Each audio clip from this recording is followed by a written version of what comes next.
Hello friends, હું છું કીર્તિકા. અમે ગુજરાતી રેસિપીઝમાં તમારું હાર્દિક સ્વાગત છે. આજે આપણે સુહાના વેજ બિરયાની મિક્સમાંથી એકદમ રેસ્ટોરન્ટ જેવી વેજ દમ બિરયાની બનાવીશું. આ દમ બિરયાની બનાવવી એકદમ ઇઝી છે અને ફટાફટ પણ બની જાય છે. તો આપણે આ રીતે સુહાનાનું જે રેડીમેડ મિક્સ બિરયાનીનું પેકેટ આવે છે તેમાંથી આ બનાવીશું અને આ સુપર ટેસ્ટી લાગે છે. જો રેસીપી તમને ગમે તો લાઈક કરજો અને ચેનલને સબસ્ક્રાઈબ કરજો. અને હા, તમને આ વિડીયો કેવો લાગે છે તે તમે તમારા નામ સાથે અને તમે ક્યાંથી મને જુઓ છો તે પણ લખીને જરૂરથી જણાવજો. તો ચાલો આજની આ રેસીપીની શરૂઆત કરીએ.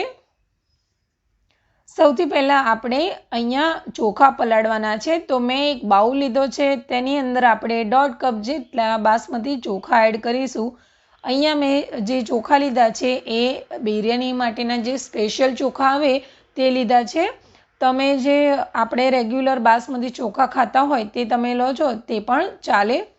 હવે આને આપણે સારી રીતે ધોઈ લેવાના છે. તો અહીંયા આપણે પાણી એડ કરીશું અને આને મસળીને 2 થી 3 પાણીથી સારી રીતે ધોઈ લેવાના છે. આ જે મેં ચોખા લીધા છે તે આપણે બાસમતી ચોખા જે યુઝ કરતા હોઈએ છીએ એનાથી થોડાક સસ્તા હોય છે અને આ સ્પેશિયલ બિરયાની માટેના ચોખા હોય છે, જેનાથી બિરયાની ખૂબ જ સરસ બને છે. હવે મેં અહીંયા પાણીથી સારી રીતે ધોઈ લીધા છે અને હવે બીજું પાણી એડ કરીને આને 10 મિનિટ માટે પલાળી રાખીશું. હવે અહીંયા મેં સુહાના બિરયાની મિક્સ મસાલો લીધેલો છે. અહીંયા અમે ગઈકાલે ડીમાર્ટમાં ગયા હતા તો ત્યાં ઓફર છે, બાય 1 ગેટ 1 ફ્રી. આની કિંમત 45 રૂપિયા છે, પણ આપણને ત્યાં અડધી કિંમતમાં મળે છે, એટલે મને આ 22 થી 23 રૂપિયામાં આ જે સુહાનાનું પેકેટ છે તે મળ્યું છે. તો આનો જ ઉપયોગ કરીને આજે આપણે એકદમ રેસ્ટોરન્ટ જેવી બિરયાની બનાવીશું. તો આની અંદર પાછળ બધું તમને સામગ્રી લખીને આપી છે ને રીત પણ આપણે ડિફરન્ટ રીતથી આ રેસીપી બનાવીશું. હવે આ પેકેટને મેં ખોલી દીધું છે અને તેની અંદર પણ આ રીતનું એક પેકેટ છે જેની અંદર બધો મસાલો છે. તો હવે આને પણ આપણે કટ કરીને એક બાઉલની અંદર બધો મસાલો એડ કરી લઈશું. તો તમે જોઈ શકો છો કે આની અંદર બધો જ મસાલો છે, ખડા મસાલા પણ છે અને આની અંદર કોઈ મીઠું પણ એડ નથી કરવાનું. હવે આપણે 2 ચમચા જેટલું દહીં એડ કરીશું. અહીંયા જો તમે ચમચાનું માપ ના લો તો તમે 3 ટેબલસ્પૂન ભરીને દહીં એડ કરો. દહીં મેં અહીંયા એકદમ ફ્રેશ લીધું છે. આપણે બિરયાની માટે હંમેશા મોડું દહીં જ લેવાનું, કારણ કે જો ખાટું દહીં હશે તો બિરયાનીમાં થોડોક ખાટો પડતો સ્વાદ આવશે તો બિરયાની સારી નથી બનતી. તો અહીંયા તમારે આ વસ્તુનું ધ્યાન રાખવાનું કે એકદમ ફ્રેશ દહીં હોય તેવું લેવાનું. હવે આને આપણે સારી રીતે મિક્સ કરી લઈશું. તો આ રીતે એકદમ સારી રીતે મિક્સ કરીને એની પેસ્ટ તૈયાર કરી લેવાની છે. હવે આપણે બાકીના શાકભાજી એડ કરીશું. તો અહીંયા મેં બધા શાકભાજી લીધા છે. અહીંયા વટાણા લીધા છે, ગાજર લીધા છે, ફણસી લીધી છે, બટાકા લીધા છે અને કેપ્સિકમ. તો આ રીતે જે ફ્રોઝન વટાણા આવે તે મેં લીધેલા છે. ગાજર લીધું છે તો ગાજરને પણ સારી રીતે ધોઈને છોલીને કટકા કરીને લીધા છે. ફણસી લીધી છે. અહીંયા વેજીટેબલમાં તમારે જે પણ એડ કરવું હોય તે બધું જ એડ કરી શકાય. હવે કેપ્સિકમ લીધું છે અને એક નંગ મેં મીડિયમ સાઇઝનું બટાકાને આ રીતે છોલીને કટકા કરીને લીધેલા છે. ટોટલ શાકભાજી જોઈએ તો અહીંયા મેં 150 ગ્રામ જેટલી શાકભાજી લીધી છે. હવે આ બધું વસ્તુ આપણે સારી રીતે મિક્સ કરવાનું છે. અહીંયા મેં ફ્લેવર એડ નથી કર્યું, પણ જો તમારે એડ કરવું હોય તો તમે એડ કરી શકો છો. હવે આને આપણે હાથથી જ સારી રીતે મિક્સ કરીશું અને જેટલો મસાલો ને દહીં છે એ બધું જ આ જે શાકભાજી છે તેની સારી રીતે કોટ થાય એ રીતે આપણે એને મિક્સ કરીને સરસ રીતે એક મેરિનેશન કરવાનું છે.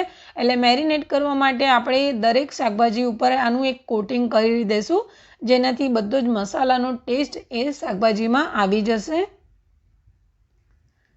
તો અહીંયા મેં મિક્સ કરી દીધું છે. હવે આને આપણે ઢાંકીને 15 મિનિટ માટે મૂકી રાખીશું. હવે આપણે એક મોટું વાસણ લઈશું. તેની અંદર આપણે 5 ગ્લાસ જેટલું પાણી એડ કરીશું. અહીંયા આપણે હવે ચોખા તૈયાર કરવાના છે. તો ભાત બનાવવા માટે આપણે 5 ગ્લાસ જેટલું પાણી ગરમ કરવા મૂકવાનું છે. અહીંયા આપણે ગેસ ઓન કરીશું અને પાણીને ઉકાળીશું. આપણે 1.5 1.5 કપ જેટલા ચોખા લીધા હતા, તો તેની સામે આપણે 5 ગ્લાસ પાણી લેવાનું. હવે અહીંયા મેં ખડા મસાલા લીધા છે, જેની અંદર 2 સ્ટાર ફૂલ, થોડુંક જીરું, લવિંગ મરી, ઇલાયચી, તમાલપત્ર અને તજનો ટુકડો. આ રીતે જેટલા તમારી પાસે ખડા મસાલા હોય તે તમે એડ કરી શકો છો. હવે થોડાક ફુદીનો અને કોથમીર એડ કરી લેવાની. એકવાર આને મિક્સ કરી લઈશું અને હવે 1 ચમચી જેટલું આપણે તેલ એડ કરી લઈશું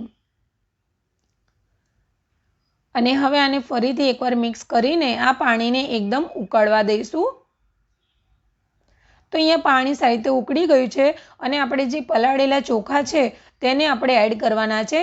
તો તમે કમસે કમ 30 મિનિટ માટે તો ચોખાને પલાળીને જ રાખો, તો જ તમારી બિરયાની એકદમ સરસ બનશે.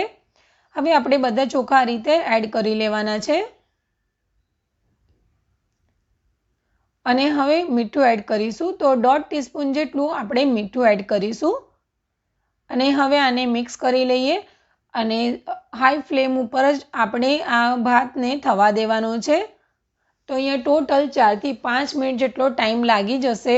તો હાઈ ફ્લેમ ઉપર જ આપણે ભાતને 80% કૂક કરવાના છે. વચ્ચે 3 મિનિટ જેટલો ટાઈમ થાય એટલે એકવાર તમારે ચેક કરી લેવાનું, જેથી આપણો ભાત ઓવરકૂક ના થાય.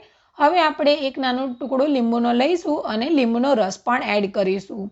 લીંબુનો રસ મેં અહીંયા 1 ચમચી જેટલો એડ કર્યો છે. તેનાથી આપણો ભાત ઓવરકૂક નહીં થાય અને જે ભાત છે એ એકદમ વ્હાઈટ બનશે. તો અહીંયા મેં ભાતને એકવાર ચેક કર્યું છે, પણ હજી પણ મને થોડીક કચાશ લાગે છે, તો થોડીક વાર થવા દઈશું. તો 1 મિનિટ પછી આપણે આ રીતે ભાતનું બધું જ પાણી નિતારી લેવાનું છે અને નિતારીને આપણે એક કાણાવાળા વાસણની અંદર લઈ લઈશું. તો મેં બધું જ ભાત એક વાસણમાં લઈ લીધો છે. હવે આપણે આગળની પ્રોસેસ કરીએ. તો અહીંયા મેં એક કઢાઈ લીધી છે અને તેની અંદર આપણે 3 ટેબલસ્પૂન ભરીને તેલ એડ કરીશું.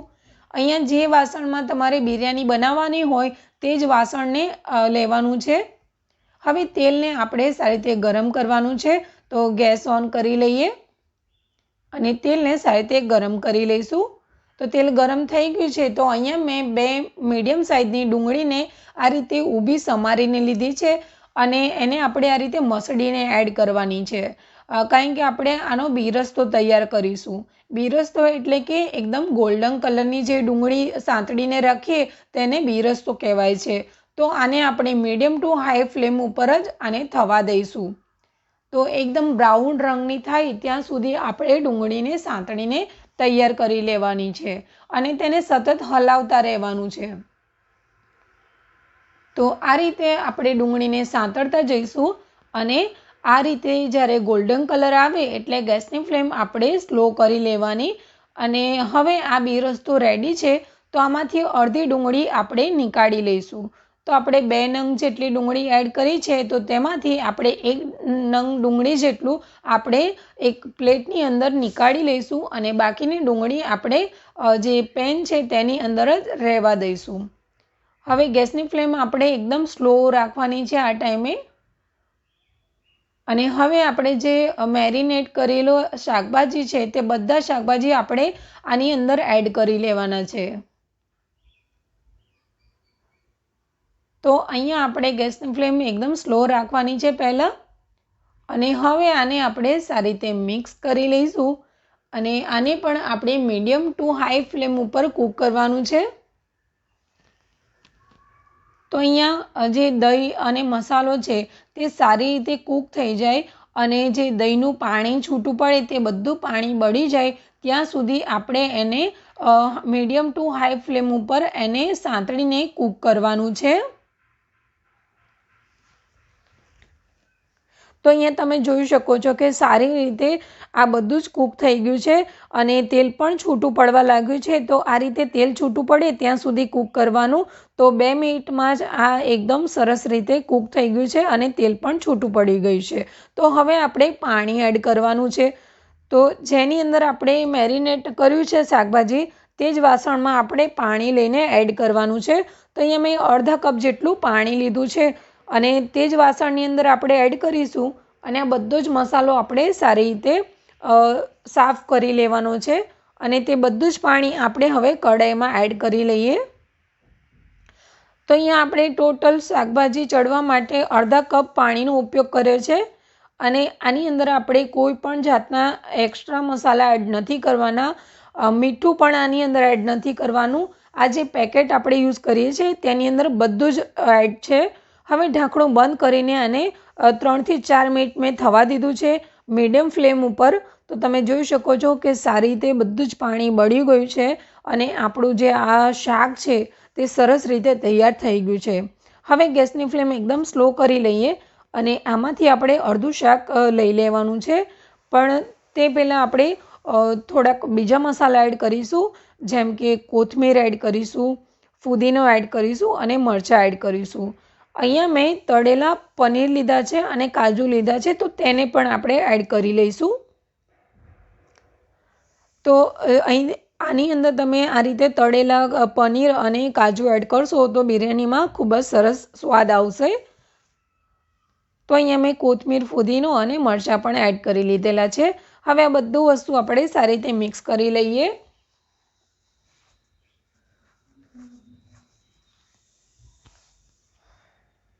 એકવાર આ રીતે મિક્સ થઈ જાય પછી આમાંથી આપણે થોડુંક મિશ્રણ એક બાઉલમાં અલગથી નીકાળી લઈશું.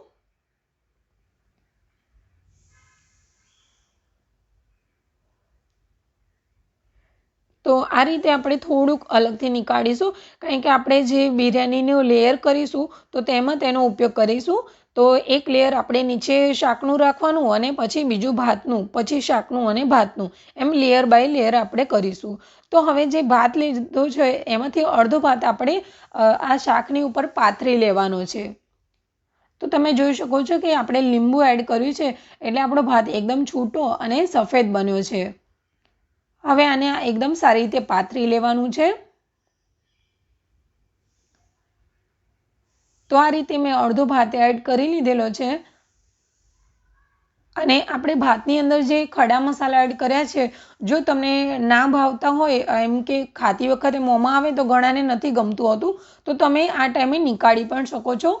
હવે જે શાક રાખ્યું છે આપણે તેનું પણ આ રીતે ઉપર એડ કરીને એનું પણ એક લેયર તૈયાર કરી લઈશું. તો સારી રીતે આને આ રીતે ફેલાવી દેવાનું છે.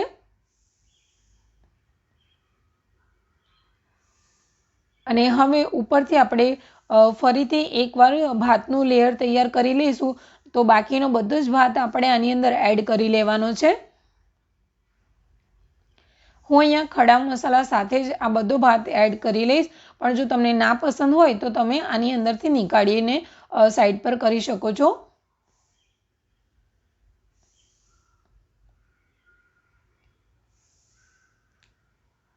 તો આ રીતે બધી સાઈડમાં સારી રીતે ભાતને ફેલાવી દેવાનો છે. હવે આપણે જે બિરસ્તો તૈયાર કર્યો છે, એટલે કે તળેલી ડુંગળી, તે બધી જ આપણે આની ઉપર એડ કરી લઈશું. બિરસ્તો એડ કરવાથી જ આપણી જે બિરયાની છે એકદમ રેસ્ટોરન્ટ જેવી બને છે. હવે તેના ઉપર આપણે મરચાં આ રીતે મૂકીશું, થોડાક ફુદીનાના પાન અને થોડીક કોથમીર પણ આપણે આ રીતે ભભરાવી દેવાની છે. અને અત્યારે એકદમ સ્લો ફ્લેમ છે. હવે અહીંયા મેં ફૂડ કલર લીધો છે, જે ઓરેન્જ ફૂડ કલર આવે, જે આપણે મોહનથાળમાં યુઝ કરીએ તે જ કલર છે. એને મેં થોડોક એક વાટકીમાં લીધો છે અને થોડુંક પાણી એડ કરીને એનું આ રીતે મિશ્રણ તૈયાર કર્યું છે. હવે આ પાણીને આપણે આ રીતે બિરયાની ઉપર બધી સાઈડમાં થોડું થોડુંક રેડવાનું છે. આ ટોટલી ઓપ્શનલ છે. જો તમારે ના એડ કરવું હોય તો તમે સ્કીપ કરી શકો. એની જગ્યાએ તમે ગરમ દૂધની અંદર કેસર એડ કરો અને કેસરવાળું દૂધ પણ તમે આની અંદર એડ કરી શકો છો. તેનાથી પણ બિરયાનીનો કલર એકદમ સરસ આવશે.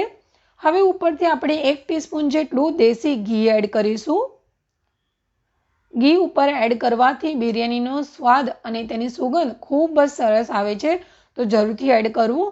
હવે ઉપરથી આ રીતે સિલ્વર ફોઇલ લગાવી દઈશું અને આને એકદમ પેક કરી લેવાનું છે. તો ઉપરથી હવે ઢાંકણું બંધ કરીશું અને એકદમ સ્લો ફ્લેમ ઉપર આપણે 15 મિનિટ માટે દમ માટે આ બિરયાની મૂકીશું. તો અહીંયા 15 મિનિટ થઈ ગઈ છે અને ગેસ આપણે બંધ કરી લઈશું. તો તમે જોઈ શકો છો કે એકદમ સરસ આપણી બિરયાની બની છે. અહીંયા મેં તરત જ ખોલી દીધી છે, પણ જો તમારી પાસે ટાઈમ હોય તો તમારે એને 15 મિનિટ પછી ગેસ બંધ કર્યા પછી પણ તમારે આ રીતે ઢાંકણું બંધ રાખવાનું. અને તમે જોઈ શકો છો કે એકદમ સરસ આપણી બિરયાની એકદમ રેસ્ટોરન્ટ જેવી લાગે છે અને આનો ટેસ્ટ પણ એટલો સરસ આવે છે. તો એકદમ કમ્પ્લીટલી રેસ્ટોરન્ટ ટાઈપની આપણી આ વેજ દમ બિરયાની રેડી થઈ ગઈ છે, જે આપણે સુહાના મિક્સમાંથી બનાવી છે, જે રેડીમેડ પેકેટ આવે તેમાંથી આપણે બનાવી છે. તો આ રેસીપીને એકવાર જરૂરથી ટ્રાય કરજો, ખૂબ જ સરસ બનીને રેડી થાય છે. આઈ હોપ તમને આજની આ રેસીપી પસંદ આવી હશે. મારી રેસીપી તમને પસંદ આવી હોય તો લાઈક કરજો, શેર કરજો અને ચેનલને સબસ્ક્રાઈબ કરી લેજો. ફરીથી મળીશું એક નવા વિડીયો સાથે. ત્યાં સુધી આવજો. Thank you for watching.